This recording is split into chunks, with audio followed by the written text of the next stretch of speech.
such as Mongoose trap, Kozo اور Corycopate, such as Bombalurina اور else جولی لورم.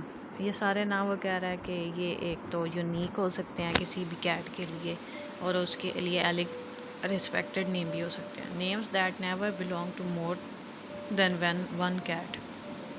اور ایسے نام ہیں جو صرف یونیک ہیں اور آج سے پہلے صرف کسی ایک آدھی بلی کے لیے رکھے گئے ہوں گے. But above and beyond there still one name left over. اور پھر کہہ رہے ہیں کہ ان سب کے علاوہ ایک نام جو ہے وہ تیسرا نام جو ہے وہ رہ گیا. And that is the name that you never will guess. اور وہ نام ہے جو آپ کبھی بھی گیس نہیں کر پائیں گے, جان نہیں پائیں گے. The name that no human research can discover. ایسا نام جو کہ کوئی بھی انسان کی ریسرچ جو ہے یا تلاش جو ہے اس کو فائنڈ آؤٹ نہیں کر پائے گی. بٹ دا کیٹ ہم سیلف نوز. لیکن جو کیٹ ہے صرف اسی کو پتہ ہوگا. And will never confess. اور وہ کبھی بتائے گا بھی نہیں آپ کو کہ کیا نام ہے وہ. When you notice a cat is profound meditation. The reason I tell you is always the same. His mind is engage in a rapt contemplation of the thought of the thought of the thought of his نیم.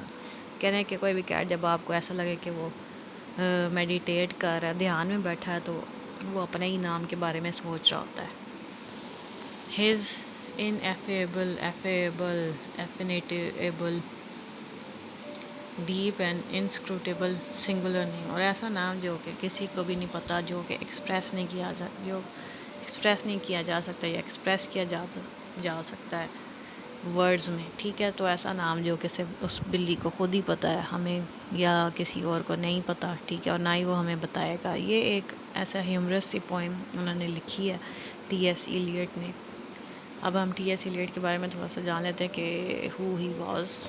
تو about the poet Thomas Stearns Eliot 1888 1965 was born in Saint Louis. اور وہ Saint Louis U S A کے Missouri کے جو آپ گاؤں کہہ سکتے ہیں یا قصبہ, وہاں پہ پیدا ہوئے تھے. He was a poet, play right and literary Currituck. اور لٹریری کرٹک بھی تھے. ٹھیک ہے, اور وہ خود بھی لکھتے تھے اور دوسروں کے کام کو جج بھی کرتے تھے. His writings was usually very complex and his long poem had many references to historical and mythological poems and people and incidents. However, he also wrote many humorous poems about cats in a book called Old Possum, the book of practical cats. These poems were put to music by Andrew Lloyd Webber to create a musical Cats, which became a hit in the West End of London and on Broadway in New York. اور کہہ رہے ہیں کہ یہ ویسے تو Currituck ہی تھے, ان کا زیادہ ویسے بھی مشہور کرٹک ہی ہیں.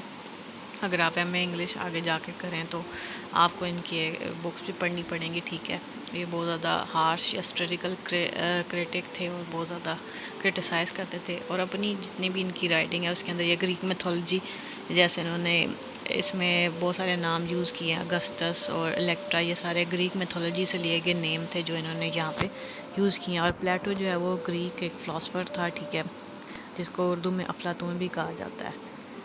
تو یہ سارا ان کے بارے میں بتایا گیا ہے. ویسے تو وہ بہت زیادہ اسٹیریکل لکھتے تھے, لیکن انہوں نے کچھ ایسی یہ کیٹس والی ایک بک جو ہے اس کے اندر ڈفرینٹ پوائمز لکھی ہیں, جس کو ایک ویبر نے جو ہے اس کا ایک میوزک بھی بنایا جو کہ ایک ہٹ تھا ویسٹ